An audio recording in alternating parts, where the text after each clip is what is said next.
Welcome to the HR Empowerment Podcast, where we will uncover strategies and new insights from HR professionals who discuss up-to-date regulations, best practices, and the most pressing topics like diversity and equity, leadership, dealing with difficult situations, and much more that affect your bottom line and business. Thanks for joining us. Hey everybody, Wendy Sellers here, the HR lady with my co-host JC. Aloha, Wendy, and welcome to the Friday episode if you're listening to these as they're released. Yes, Friday, finally. Hey, we're talking about the dream jobs and meeting the dream job whisperer here today, Josef Stetter. Hey, Josef, welcome back. Thank you very much. Been a pleasure so far. This has been just amazing. I think JC and I both agree. We can talk to you for hours. You have so much information and you're easy to talk to. So thanks for coming on the show. I want to help our listeners, go a little bit more and close the deal. So let's just assume they've actually been listening and they have, stats and metrics and something that makes them different on their resume. They may have actually networked right with that. That's a whole other skill in itself. And they've gotten an interview. Now what? What advice can you give them for their first interview, their second interview, all the way down to maybe even negotiating an offer? So I don't think there's a difference between first and second. So I'm going to kind of put it like this. Number one, smile. Even if it's a phone interview, 95% of people forget to smile during an interview because they're nervous. Smiling will help release endorphins that will help you relax. It also creates a conversation rather than question, answer. Very important. Second thing is, again, highlight the results. Use a STAR method, situation, task, action, result. The SOAR method, situation, objective or objection, action, result kind of thing. PAR, CAR, problem, action, result. Whatever. All the acronyms are exactly the same. What did you do? What did you solve? And what's the result that you produced, in essence, right?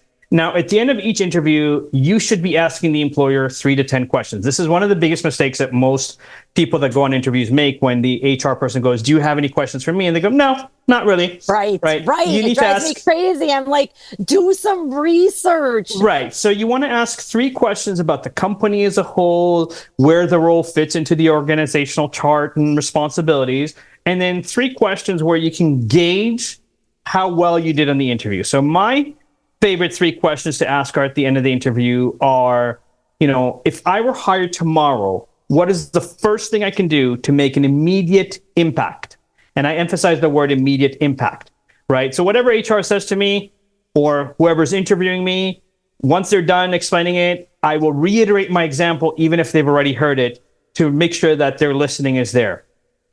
Second question I love to ask is, what would you say is the biggest obstacle for success in this position? Notice the word that I'm emphasizing, success. So they'll go blah, blah, blah. And then you go, here's an example of what I've done that's going to produce results for you. And the third question that I love to ask is, of other people that currently hold this position or have held this position in the past, what are some of the characteristics that you would like to see repeated? And if you want to know if you're getting the job, ask, and how do you see me fitting in? If they're hesitating, if they need to think about the answer, you're not getting the job.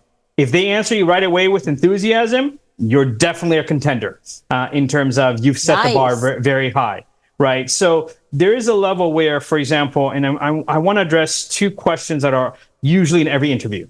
One, tell me about yourself. In my opinion, one of the most useless, loaded questions ever created for HR professionals. Okay, because most people get nervous with this question and start rambling about their family and they love to travel and they love to. Nobody cares. If HR asks you that question, look them in the eyes or above the eyebrows. If it's against your culture to look directly in the eyes because it gives you peripheral vision, smile and say, where would you like me to begin? Whatever they tell you to begin, they just gave you a hint. This is important. This is what you'll do on the job. Otherwise, we wouldn't care enough to ask you about it, right? The other very common mistake that most people make, if someone says, do you know this technical skill? And the answer is no, but I'm a quick learner. The moment you say no, your interview is done. And again, in 20 years of recruiting and coaching over 12,000 people, I've never had anybody say no, and it'll probably take me 4 years to figure out how to do it. right? So stop saying that. Instead, say, here's an example of something similar that I've done. Here's the problems that I solved using this technical skill. And I'm confident that because I did it here, I can replicate or even do better for your organization, the same result. Now you haven't said no, you've said yes, because good companies will pay for technical skills, right? And I can tell you that as a recruiter, if a candidate has 60% of what an employer is looking for, I consider them to be a great candidate, because if there's technical skills that are missing, a good company will train you on the technical, because you cannot replace personality. But these questions at the end of the interview, and if you've done things correctly, where you've spoken about your numbers and your results, you've brought in confidence, like, and when I say confidence, like, I teach people physically, like, if someone says, I'm really proud of the fact that I built a call center from scratch that was supposed to generate $300,000 for the years, but did $2.25 million in 6 months.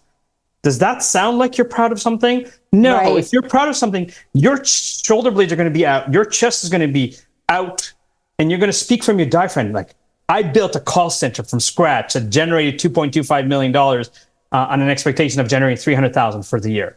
Different energy for that. Absolutely. Which means you have to practice the answers. You can't just be like, well, my resume says it all. If you do and you don't. I've taught people a very simple formula. There's 7 rules to wowing any interview, and I've gotten jobs that I have 0 qualifications for, because I've interviewed that much better than any other people that are in the industry. And the reason being is because I learned the lingo, and then I use the formula.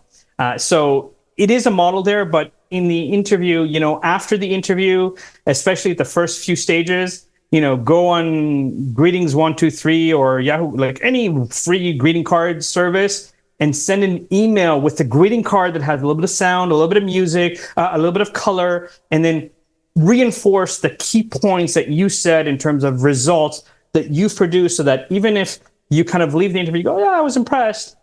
When you get that follow-up email, thank you for interviewing me, Wendy, and it has the key things that you said, it's a refresher of, oh yeah, I really was impressed with that example, to kind of help you move forward, right? I would even go as far as, especially in a second or third interview, like buy a box of chocolates, have it in your bag, and then as you're leaving, give reception of the box with kind of a handwritten card to whoever interviewed you. Nice. Bribery will get you everywhere. Especially food. That's awesome. I seriously think we're going to need to have you back another time, because I have so many more other questions to ask, and we're running out of time. But one final question here is, let's talk about the offer quickly. They get an offer and they're like, I was hoping for a little bit more money. What's your advice? Again, since pandemic, people can negotiate working from home or hybrid model. People can negotiate, perks like gym memberships or health benefits, because wellness is a big issue right now. So if you've done everything correctly, there's always room for negotiation. If you have the same confidence that you demonstrated throughout the interviews as to how great you are and the value that you bring the company, where whatever salary you're getting, you're going to minimum 10x it using Grant Cardone's lingo kind of thing, there's no reason why they won't offer you more.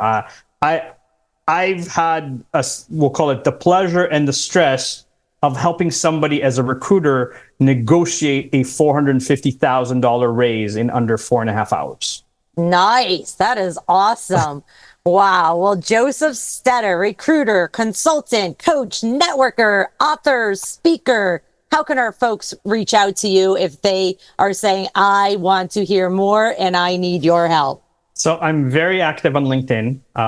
I'm pretty much the only Josef Stetter in North America. So, and for my last name, the listeners, think of the word stutter, but instead of the U, put an E. So STETTER. So even if you misspell Joseph, I'm the only one there. Josefstetter.com, thecelebrategroup.com. Those are kind of some of my websites. I'm pretty active on most social media, so it's easy to track you down. Yeah, it's pretty consistent how I show up. And if nothing else, go resume expert in purple. I'm the only one in purple. So I love it. Absolutely love it. Well, thank you so much for all of this valuable information. Thanks, JC, as well. And we hope this information has been helpful, everybody. Thanks for joining us. Take care. thank you for having me. Thank you for joining the HR Empowerment Podcast, brought to you by Aurora Training Advantage. We hope you've gained new insight and strategies to navigate the HR profession. We look forward to you joining us again on the HR Empowerment Podcast.